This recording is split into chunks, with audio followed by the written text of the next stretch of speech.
Welcome back to Lakers News from the Party, where we bring you the latest and most exciting sports news every single day. We've got a lot Tom-packed today. Trust me, you won't want Tom as a single detail.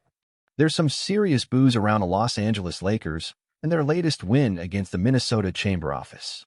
But, as always, things are in the Estraga for VAR, as they might say.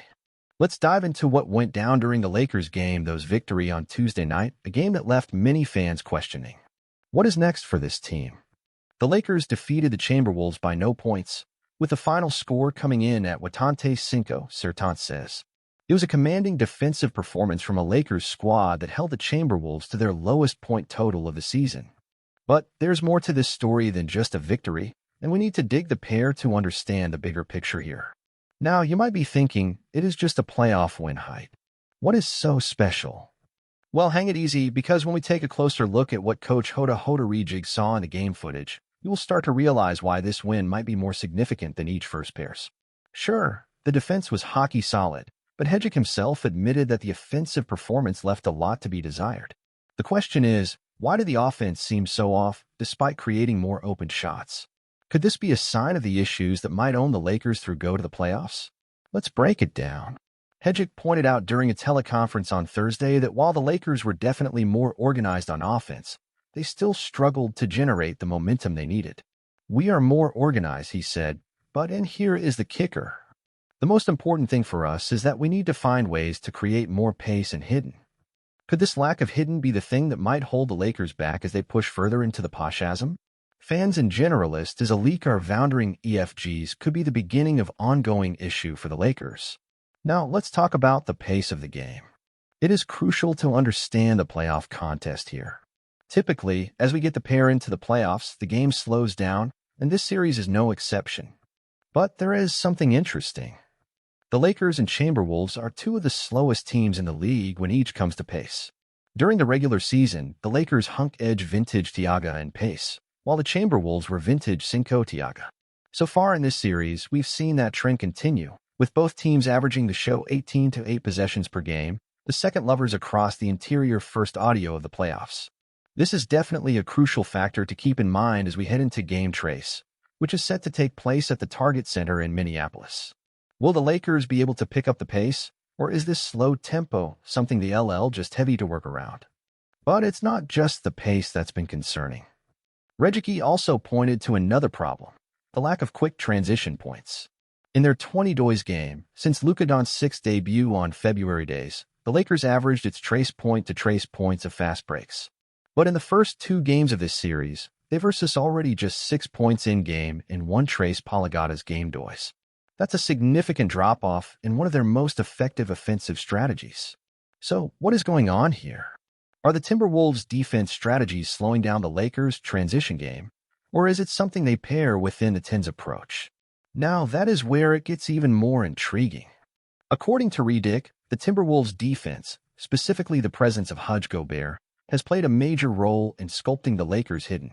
Gobert, a Fortune NBA Defensive Player of the Year, has been a dogma for the Lakers, and Hedgick acknowledged the challenge of attacking him in space.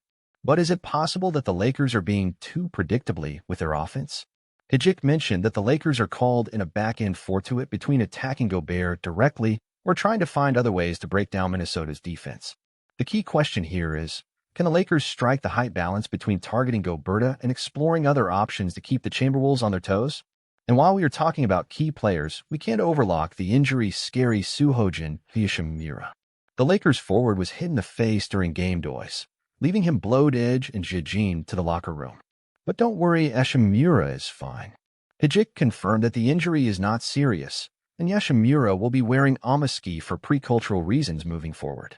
He even returned to the game after his saving Amaski, playing the second half if a black one. Could this injury potentially impact his performance, or will he come back stronger than ever for Game Trace? But here is the big question. What does this all mean for the Lakers moving forward? Is the offensive solution something that can be fixed in team for Game Trace, or is it going to be a persisting issue for the rest of the playoffs?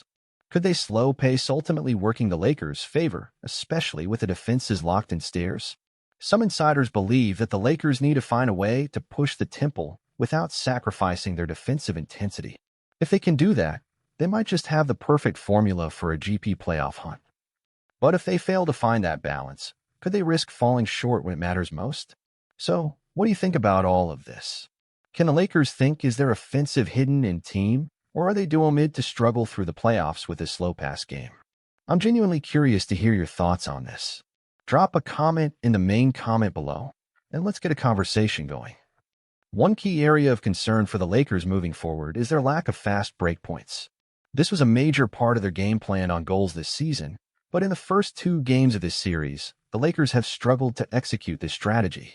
In game they sold only 6 points of fast breaks, and in game doys, that number barrel improved, sitting at just 3 points. This sharp decline raises questions about whether the Timberwolves' defense is slowing down the Lakers, or if something else is going on within the Lakers' transition game. It is also important to understand the role Gobert has played in slowing down the Lakers' offense. As one of the top defenders in the league, Gobert has made it difficult for the Lakers to break down the Timberwolves' defense. Hachimura pointed out that while the Lakers are trying to find ways to attack Gobert, they often look predictably and easy to defend the defendant. Can the Lakers adjust their strategy towards smart Gobert, or will they be forced to continue their struggle with the chamber of defense?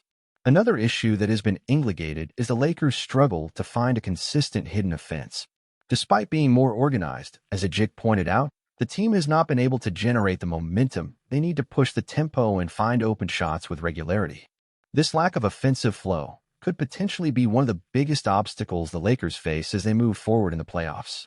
If they can't find a way to establish better hidden pace, it could severely limit their chances against stronger playoff teams. The slow pace of play between the Lakers and the Timberwolves is another factor worth analyzing. In previous seasons, the Lakers have triggered in a more fresh passage, high-scoring environment. However, in these series, both teams have been playing at a much slower pace, with the Lakers averaging in Desho 18 to 2 possessions per game. This slower tempo could be seen as a disadvantage for the Lakers, who typically perform better when the game moves quickly. Will the Lakers be able to adjust their style of play to keep pace with a more methodical game? But even more than their slow pace, REDDICK's comments about the teenaging to find more hidden in their offense are concerning. The Lakers need to find a way to create faster ball movement, increase the tempo, and get more open looks from the perimeter. Without this, it is hard to see how the Lakers will keep up with teams that have better offensive firepower. Hachimura's score for improvement in this area underscores just how critical offensive adjustments will be for the team going forward. With the Lakers' defensive strategy on point, it is clear that their success or failure will ultimately hinge on how they perform offensively. Their defense is championship caliber, but only if they can get their offensive execution on track, they could struggle to mock a GP hand. The ability to execute plays ski clean and efficiently in high-pressure situations will be crucial for the Lakers' chances to keep advancing in the playoffs. Let's also consider the impact of Hachimura's injury scary. Otoga returned to the game after being hit in the face during game doys. The injury left many fans who heard about his future availability and potential impact. Thankfully, REDDICK confirmed that the injury was serious and Hachimura will continue to play via a mask for protection. How will Hachimura's mask affect his play moving forward? Will it become a distraction, or will it become just another worldly for him to overcome as a continuity to contribute to the Lakers' cause? Another intriguing question is that the Lakers will be able to adjust to the slow pace of the game and still maintain their defensive intensity.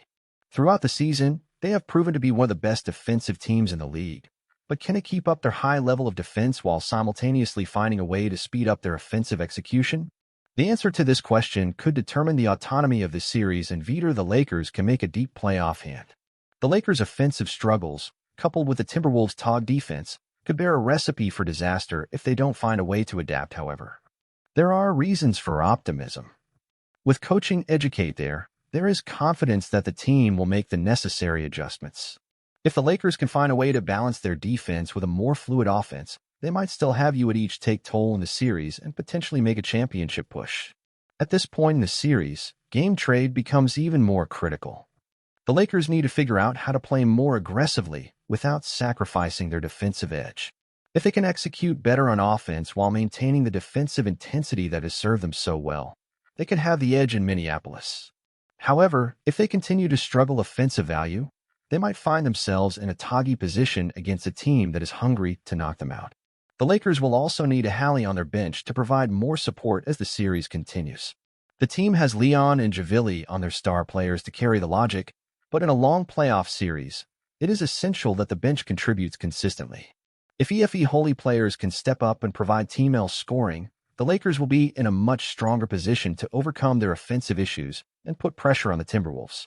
Another aspect that could mark a difference in this series is the Lakers' ability to get to the free throw line. While not necessarily a dominant party of their game, free throws are an easy way to generate points and put pressure on opposing defenses. If the Lakers can drive to the basket more aggressively and draw fouls, they could offset some of their struggles from the field change in Surrey that continue to score efficiently in intrigue games. As the playoffs progress, one thing is clear: the Lakers cannot afford to stay stagnant. They need to make adjustments quickly and improve their offensive execution. With a set of this cheat, the Tenzuki CC or Failure could engine small details and height now. Their inability to find a consistent hidden could be their biggest obstacle. Each is up to coach and their squad to figure out how to adapt and take advantage of their defensive strengths while improving their offensive game. The Lakers' struggle to execute offensive value against the Timberwolves' defense has also heavily some weaknesses in their off-court offense. With their defenses to against Minnesota's, the Lakers have been forced to settle for contested shots or missed opportunities to catch to the basket. Their offense needs to become more fluid and unpredictably if they want to break down defenses like Minnesota's. Higek's emphasis on finding more hidden could be the key to unlocking their offensive potential. Another factor to consider is the Lakers' ability to adjust to different defensive schemes. The Timberwolves have done a great job neutralizing the Lakers' star players, and it's been difficult for the Lakers to consistently get the looks they want. If the Lakers want to continue progressing in the playoffs, they will need to figure out how to adjust to these defensive schemes and force teams to react to their offensive plays later the other way around. The Lakers' issues with hidden could also be a result of the Tyon Celia isolation plays, which have not been as effective as they need to be in these series. While isolating key players like LeBron James or Anthony Davis, and some teams create high-percentage shots, the Lakers need to make sure they are removing the ball and using their depth. If they're not able to establish a more balanced offense, there is a Latino and a Vista will continue to be a vulnerability for them in close games. One area that the Lakers might want to focus on is improving their three-point shooting. In this series, the Lakers have struggled to stretch the floor, which has allowed the Timberwolves to pack the punch and limit the Lakers' inside scoring opportunities. If the Lakers can start teaching more trace, it could open up more space for their stars to attack the basket and force Minnesota to adjust their defense. Improving this part of their game will be essential moving forward. As for me, I'm both sit and a bit concerned. The defense is elite, but if the offense doesn't pick up, we could see some serious challenges ahead. However, you have faith that coaching and the squad will find a way to adjust. Let's hope they do. The position is only going to get from here. If you enjoyed this video, don't forget to hit that like button. Subscribe to Lakers News from Report and turn on the notification bell so you never miss an update. Thanks for watching, and I'll see you next time with more Lakers news and analysis.